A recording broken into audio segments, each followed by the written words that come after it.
Check out carmarshal.com. The link is in the description. They help support us.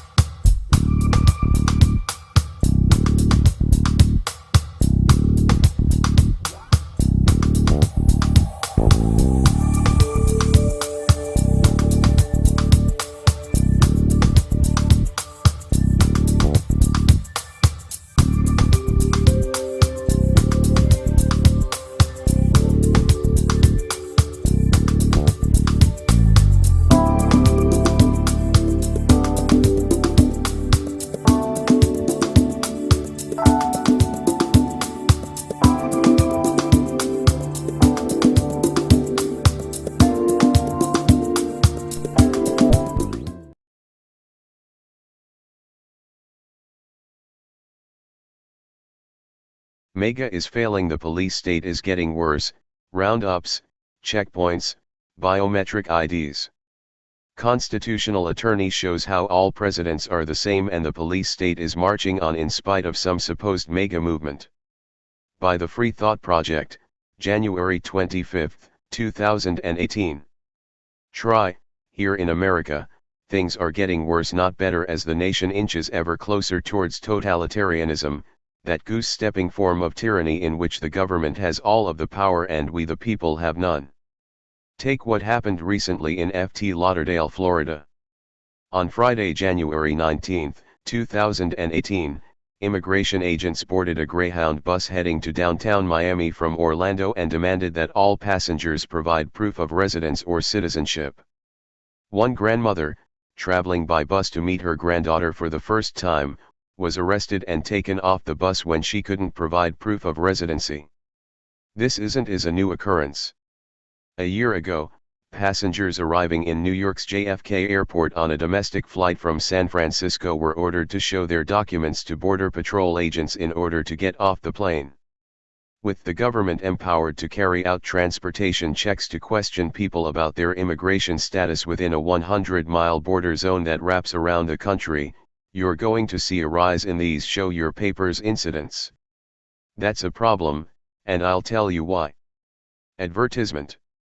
We are not supposed to be living in a show me your papers society. Despite this, the US government has recently introduced measures allowing police and other law enforcement officials to stop individuals, citizens and non-citizens alike, demand they identify themselves, and subject them to pat-downs, warrantless searches, and interrogations. These actions fly in the face of long-standing constitutional safeguards forbidding such police state tactics.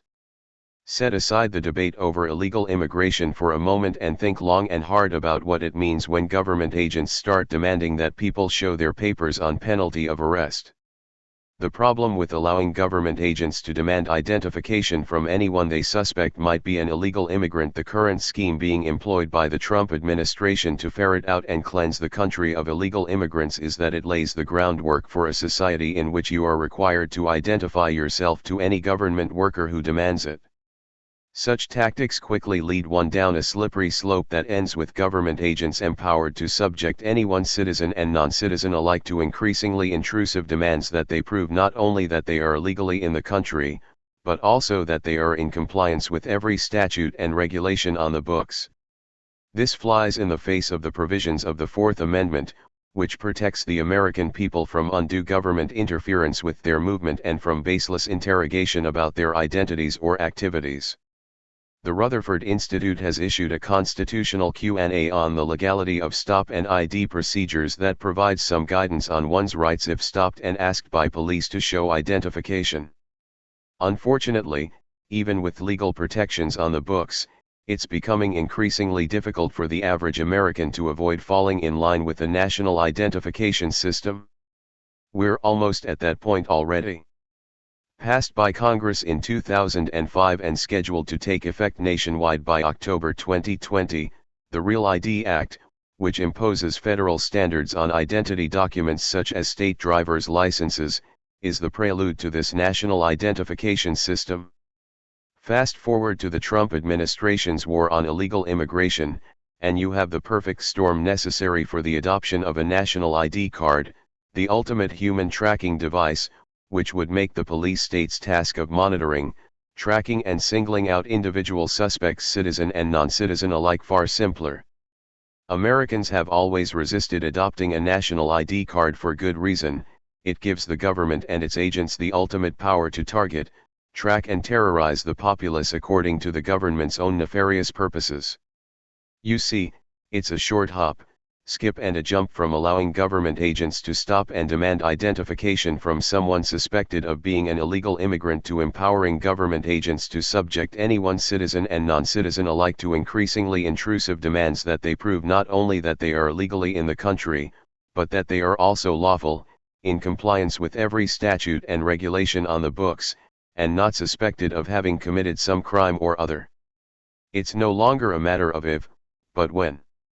You may be innocent of wrongdoing now, but when the standard for innocence is set by the government, no one is safe. Everyone is a suspect. And anyone can be a criminal when it's the government determining what is a crime. Remember, the police state does not discriminate. At some point, it will not matter whether your skin is black or yellow or brown or white. It will not matter whether you're an immigrant or a citizen. It will not matter whether you're rich or poor. It won't even matter whether you're driving, flying, or walking. Eventually, when the police state has turned that final screw and slammed that final door, all that will matter is whether some government agent, poorly trained, utterly ignorant of the Constitution, way too hyped up on the power of their badges, and authorized to detain, search, interrogate, threaten and generally harass anyone they see fit, chooses to single you out for special treatment. We've been having this same debate about the perils of government overreach for the past 50+ years, and still we don't seem to learn, or if we learn too late. All of the excessive, abusive tactics employed by the government today, warrantless surveillance, stop and frisk searches, SWAT team raids, roadside strip searches, asset forfeiture schemes, private prisons, indefinite detention, militarized police, etc., started out as a seemingly well-meaning plan to address some problem in society that needed a little extra help. In the case of a national identification system, it might start off as a means of curtailing illegal immigration, but it will end up as a means of controlling the American people. As I make clear in my book Battlefield America, The War on the American People, whatever dangerous practices you allow the government to carry out now, whether it's in the name of national security or protecting America's borders or making America great again, rest assured, these same practices can and will be used against you when the government decides to set its sights on you. County, this is Charlotte County COPWATCH, and I wanted to explain what fair use is. You can use pieces of news articles if you're doing it for news reporting, you have commentary, and you're doing it for education purposes. So that's what fair use is, as you can see right here. Another reason why I wanted to make this video is to let you know I have just joined with Patreon. A nice thing with Patreon, I make no money on YouTube. They took the money away years ago, and so this is another way to give, and it's a nice thing too, because you can give monthly. You can give $1, $5, $10, whatever. I do 4 to 5 hours a day on trying to wake the sheeple up on how corrupt it is and different ways that you can fight the corruption. So Patreon is a way that you can do it, and then of course the old way is still there. Donate to Charlotte County COPWATCH with PayPal or credit card. So keep that in mind. 4 to 5 hours a day. I make no money, but the corruption happened to me and I'm sick of it, so I'm trying to wake people up. But my wife would love it if if we could get some help out there. There's 47,000 subscribers. Just think if each one of you subscribers just gave let's say actually yes, $1 a month. 47,000 subscribers gave $1 a month. That would be awesome. That's not going to happen. But anyways, that would be great if it did happen. But do the math in your head. Just think about it. Like I said, 4 to 5 hours a day. I get no money from YouTube. YouTube has gone nuts. You can't do anything anymore. They're taking the money away everywhere. So these are a couple different ways that you can still help out with all this time that I put in. And as you know, I'm in a special situation where, at least I can do it, 4 to 5 hours a day. We have a cleaning company during the day. That's what allows me to do this, and we're debt free. So this is my hobby. I don't go fishing and all that other crap. I try to save the world. So help me out to make the wife happy, man. In fact, if you guys did give $1 a day, and there was 47,000 of you, and you did it, and each of you gave $1, and that was every month, oh my God, yes, I could quit. I could start suing them. Another idea too that we have is, if I got some funds, we could actually contact everyone that has been ticketed and or arrested and put in jail and start sending them postcards to let them know we're here, and to see if everything went all right, and if it didn't, find out their story. So we could even do more investigations and more lawsuits. Lawsuits take money. So just think about that. 47,000 of you so far right now. $1 a day. $1 a month on Patreon, or $5 a month Patreon, 10, 20, whatever. Just do the math in your head. Help out. This is a lot of work every single day. Thanks.